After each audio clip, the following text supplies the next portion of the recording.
समस्थिति होय गणनायक करे प्रपदना कर्म अनुग्रह सोय बुद्धि रस सुगुण सदना मुक्ति भवाचार पवित्र कृपा गणता सुखा सुजान पुष्कर सरोरु शांतरु नारु वाले कर्म समाम सदा क्षीर सागर शरण कुंज समदेव मरम करुणा निजाहि दिन प्रने कर्म कृपा मदन बंदो गुरु पद पद का सुर सुभाष शरण होगा मैं मुरे मुरे चरण चारु समन सुपर श्री मंजू मंगल पद पशु जन्म दुराने के इसे को कर बस कर श्री रूप ना कम मंदिर से समन जय श्री चरण मोदम सुसुप का सो परिभाग और आवाज दसु उदरे बिना विमल विलोचन एक मिटाई जो सुबह और इनके श्री राम से परिमान्य को पद जिला सुवंदन से सादा से श्री राम का जो का सार बना भूजल बोली राम श्री राम का संभव श्री नारायण के से भगवान की जय कैसे पड़े ये सब तुम जाइए द्वितीय अध्याय श्री पुराण का महात्म्य एवं परिचय। श्री पुराण का क्या महत्व है और इनका क्या परिचय है उसका वर्णन आज कर रहे हैं श्री सूर्य महाराज। सूर्य जी बोले, हे साधु महात्माओं, आप सबने तीनों लोगों का हित करने वाली इच्छा अच्छी बात पूछी है। मैं गुरुदेव व्यास जी की शरण स्मरण करके आप लोगों के स्नेहवश इस विषय का वर्णन करूंगा। आप लोग आदर पूर्वक सुने। हाँ बड़ी कलमश राशि का वह विनाशक है, उसमें भगवान शिव के उत्तम यश का वर्णन है। हे ब्राह्मणों, धर्म अर्थ काम और मोक्ष इन चारों पुरुषार्थों को देने वाला वह पुराण सदा ही अपने प्रभाव से विस्तार को प्राप्त हो रहा है। हे विप्रवरो, उस सर्वोत्तम श्री पुराण के अध्ययन मात्र से वे कलयुग के पाप सख्त जीव श्रेष्ठतम गति को प्राप्त हो जाएंगे। अहो ब्रह्मात्म्या, यदि महान पाप तभी तक रहेंगे अर्थात अपने फल को देने में समर्थ होंगे जब तक जगत में शिव पुराण का उदय नहीं होगा। आशा यह है कि शिव पुराण सुनने के बाद अंतःकरण शिव भक्ति परायण होकर अतिशय स्वच्छ हो जाएगा। अतः किसी भी पाप कर्म में मानव की प्रवृत्ति नहीं होगी। तब ब्रह्महत्या आदि भयंकर पाप न होने के कारण उस पाप के फल भोग की संभावना ही नहीं है। कलयुग के समान कलयुग के महान उत्पात सभी तक निर्भय होकर विचरेंगे जब तक यहाँ जगत में शिव पुराण का उदय नहीं होगा। सभी शास्त्र परस्पर तभी तक विवाद करेंगे जब तक जगत में शिव पुराण का उदय नहीं होगा। अर्थात शिव पुराण के आ जाने पर किसी प्रकार का विवाद ही नहीं रह जाएगा। सभी प्रकार से मुक्ति प्रदाता यही करेगा। शिव पुराण के क्या महत्व है।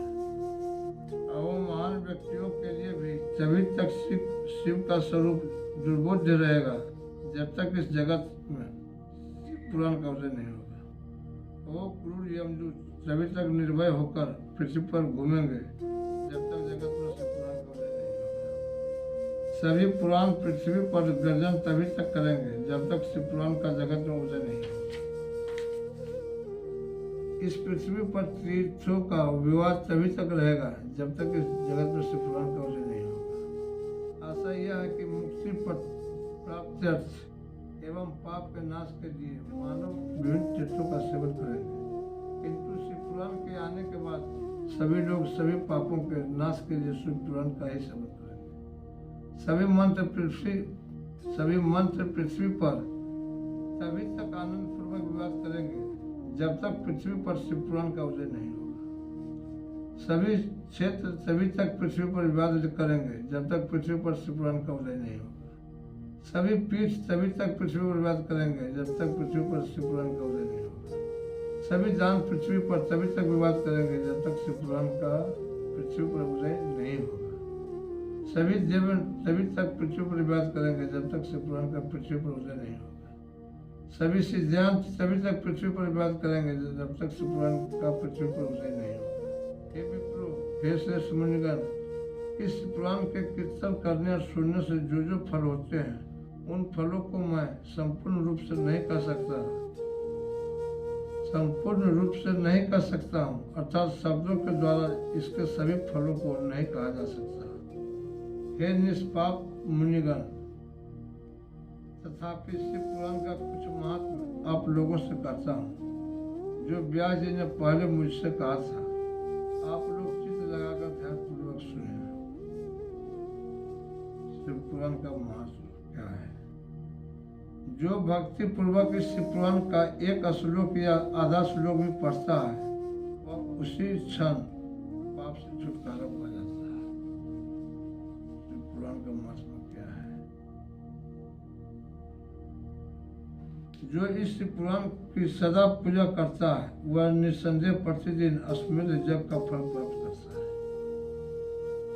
जो सदा शिव पुराण का खाली पूजा करता है उसका निस्संदेह अश्वमेध यज्ञ का फल मिल जाता है। शिव पुराण का इतना बड़ा महत्व शिव जी का है। देवों का लीला और देव महादेव है। जो व्यक्ति साधारण पद की प्राप्ति की इच्छा से इस शिव पुराण को मुझसे अथवा अन्य किसी से सुनता है वह भी पातकों से मुक्त हो जाता है। जो इस शिव पुराण को समीप से प्रणाम करता है वह सभी देवों की पूजा का फल प्राप्त करता है। इसमें संशय जरा सा भी नहीं है। जो इस शिव पुराण को स्वयं लिखकर शिव भक्तों को दान करता है उसके पुण्य फल को सुने। शास्त्रों का अध्ययन करने और वेदों का पाठ करने से जो दुर्लभ फल प्राप्त होता है वह फल उसको प्राप्त होता है। जो चतुर्दशी तिथि के दिन उपवास करके इस शिव पुराण का शिव भक्तों के समाज में पाठ करता है वह श्रेष्ठ पुरुष है। वह व्यक्ति शिव पुराण के प्रत्येक अक्षर की संख्या के अनुरूप गायत्री के पुरुष चरण का फल प्राप्त करता है और इस लोक में सभी अभिष्ट सुखों को भोकर अंत में मोक्ष को प्राप्त करता है। जय श्री पुराण भगवान की जय। शिव की क्या पुराण खाली पढ़ने का क्या फल है सुनने का, ये सुनो देखो। समय संदेह कुछ प्रकार का नहीं। जो व्यक्ति इस शिव पुराण का दिन रात गान करता है वह इंद्र आदि देवगण उसकी आज्ञा की प्रतीक्षा करते रहते हैं कि क्या कहे हमको।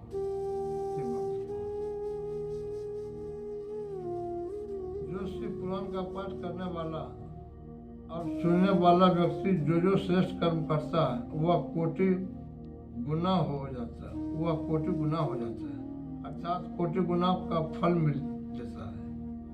जो भली भांति ध्यान पूर्वक उसमें भी श्री रुद्र संहिता का पाठ करता है वह यदि ब्राह्मण घाती हो तो 3 दिनों में पवित्रता हो जाता है। जो भैरव की मूर्ति के पास मौन धारण कर श्री रुद्र संहिता का प्रतिदिन 3 बार पाठ करता है वह सभी कामनाओं को प्राप्त कर लेता है। अगला लोग शिव भैरवनाथ की मूर्ति रोहन शिव मंदिर में सब जगह रहता है कि भैरवनाथ का मूर्ति है। भैरवनाथ में पूछता जो हुआ तो भैरवनाथ का रहता है मूर्ति सब जगह, हर शिव अलग रहेगा जहाँ जाओ वहाँ। उसके नजदीक शिव पुराण यानी 108 बार माला का शिव की रुद्राक्ष का जाप खाली कर लेगा उसको कितना बड़ा फल बताया देखा ना। वह सभी कामनाओं को प्राप्त कर लेता है। वो जो कामना चाहता है वो शिव वही उसको मिल जाता है। इतना फल है उस भैरव जी के मूर्ति के पास मौन धारण कर यानी चुपचाप रुद्राक्ष मतलब पूजा करना पड़ा जैसे हुआ जाप करना शिव जी का। इतना फल है खाली भैरव जी में जो उनका भैरवनाथ सके। वृक्ष की प्रतीक्षण करते हुए उस रुद्र संहिता का पाठ करता है वो ब्रह्म हत्या के दोष से भी छुटकारा पा जाता है। प्रणव के अर्थ को प्रकाशित करने वाली ब्रह्म रूपिणी साक्षात कैलाश संहिता रुद्र संहिता से भी श्रेष्ठ कही जा गई है। हे जो कैलाश संहिता का संपूर्ण महात्म्य तो शंकर जी ही जानते हैं। उससे आधा महात्म्य व्यास जी जानते हैं और उसका भी आधा मैं जानता हूँ। उसके संपूर्ण महात्म्य का वर्णन तो मैं नहीं कर सकता, कुछ ही अंश कहूँगा जिसको जानकर उसी क्षण चित्त की शुद्धि प्राप्त हो जाएगी। हे द्विजय, लोक में ढूंढने पर भी मैंने ऐसे किसी पाप को नहीं देखा जिससे रुद्र संहिता नष्ट कर सके। उपनिषद रूपी सागर का मंथन करके शिव ने आदन पूर्वक इस रुद्रश्वेता रूपी अमृत को उत्पन्न किया और कुमार कार्तिकेय को समर्पित किया, जिसे पीकर मानव अमर हो जाता है। जय श्री ब्रह्म हत्या आदि पापों की निष्कृति करने के लिए तत्पर मनुष्य महीने भर रुद्र संहिता का पाठ करके उन पापों से मुक्त हो जाता है। दुष्प्रतिग्रह, दुर्भोज, दुर्लाभ से जो पाप होता है वह उस रुद्र संहिता का एक बार कीर्तन करने से नष्ट हो जाता है। जो व्यक्ति शिवालय में अथवा बेल के वन में इस संहिता का पाठ करता है वह उससे जो फल प्राप्त करता है उसका वर्णन वाणी से नहीं किया जा सकता है।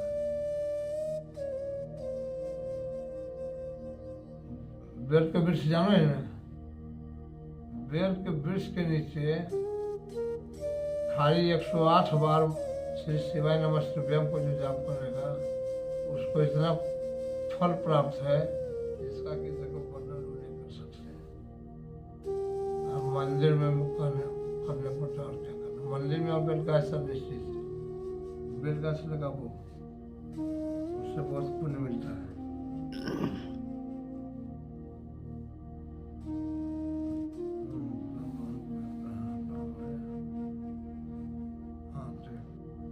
जो व्यक्ति श्रद्धा पूर्वक इस संहिता का पाठ करते हुए श्राद्ध के समय ब्राह्मणों को भोजन कराता है उसके सभी पिता शुभ के परम पद को प्राप्त करते हैं।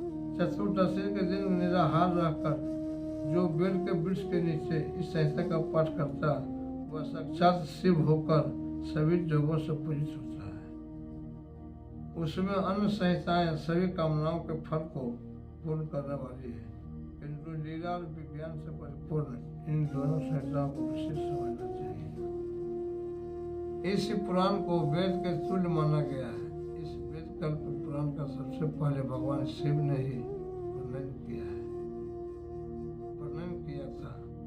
विद्येश्वर संहिता, रुद्र संहिता, विनायक संहिता, उमा संहिता, मातृ संहिता, एकादश रुद्र संहिता, कैलाश संहिता, सप्त रुद्र संहिता, कोटि रुद्र संहिता, सहस्त्र कोटि रुद्र संहिता, वायव्य संहिता तथा धर्म संहिता। इस प्रकार इस पुराण के 12 वेद हैं, 12 वेद हैं। ये 12 संहिताएं अत्यंत पुण्यमयी मानी रही है। ब्राह्मणों अब मैं उनके श्लोकों की संख्या बता रहा हूँ, आप लोग सब आदर पूर्वक सुने। विद्येश्वर संहिता में 10,000 श्लोक हैं। रुद्र संहिता, विनायक संहिता, उमा संहिता, मातृ संहिता, इनमें प्रत्येक में 8,000 श्लोक हैं।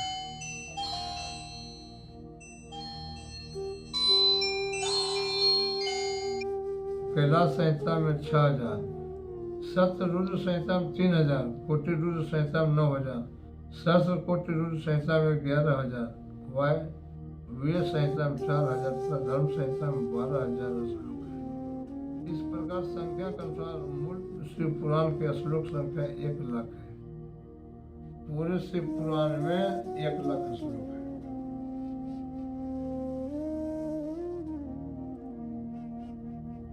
परंतु व्यास जी ने उसे 24,000 श्लोकों में संक्षिप्त कर दिया है।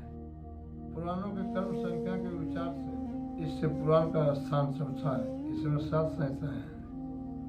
पूर्व काल में भगवान शिव ने श्लोक संख्या की दृष्टि से 100 करोड़ श्लोकों का एक ही पुराण ग्रंथ बनाया था।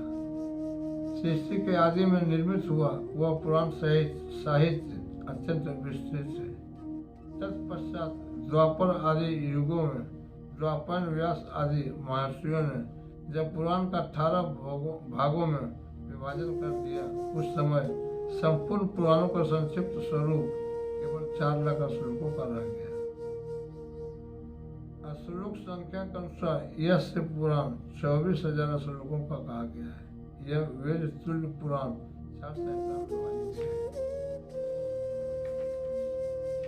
इसकी पहली संहिता का नाम विद्येश्वर संहिता है। दूसरी रुद्र संहिता समझनी चाहिए। तीसरी का नाम सप्त रुद्र संहिता, चौथी का कोटि रुद्र संहिता, पांचवी का नाम उमा संहिता, छठी कैलाश संहिता और सातवीं नाम वायव्य संहिता। इस प्रकार ये 7 संहिताएं मानी गई। इस 7 संहिताओं से युक्त जीव पुराण वेद के तुल्य प्रमाणित तथा सबसे उत्कृष्ट गति प्रदान करने वाला है। 7 संहिताओं से अब संवित इस पुराण को जो अद्योपांत आदर पूर्वक पढ़ता है वह जीवन मुक्त कहा जाता है।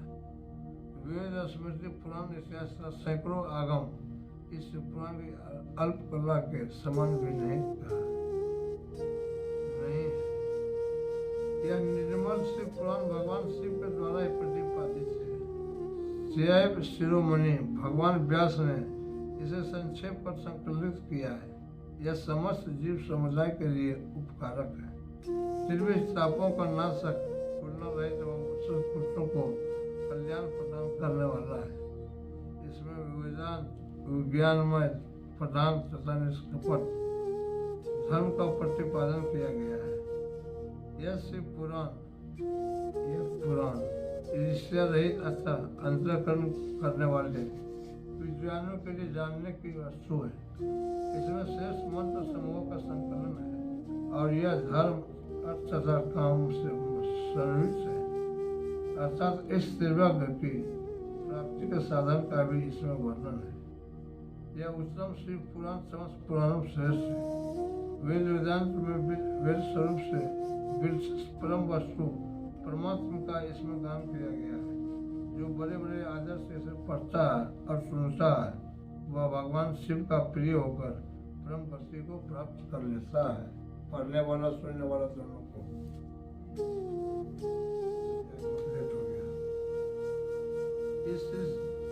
इस महापुराण प्रथम विद्येश्वर संहिताएं मुनि प्रसन्नोत्तर वर्णनम नाम द्वितीय अध्याय।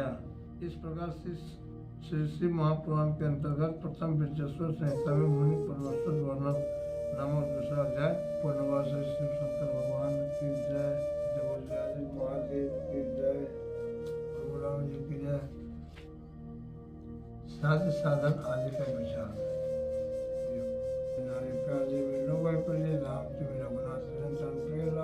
राम एक मन में कुटिर ज्ञान परिप्रभु विशारी और जिन्न बंधु भगवान परत पालो नाका करना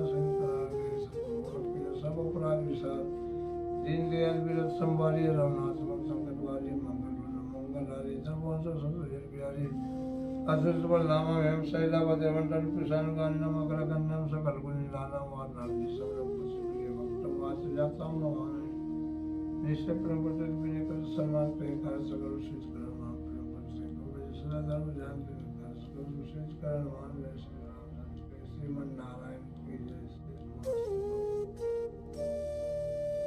मुझे आज के महादेव श्री माता की जय श्रीमन नारायण। आज की कथा इतनी भाई सुनो भी हनुमान जय सुनता वसलम भाई शंभु गए कैलाश का सुनता कर गए श्री रामचंद्र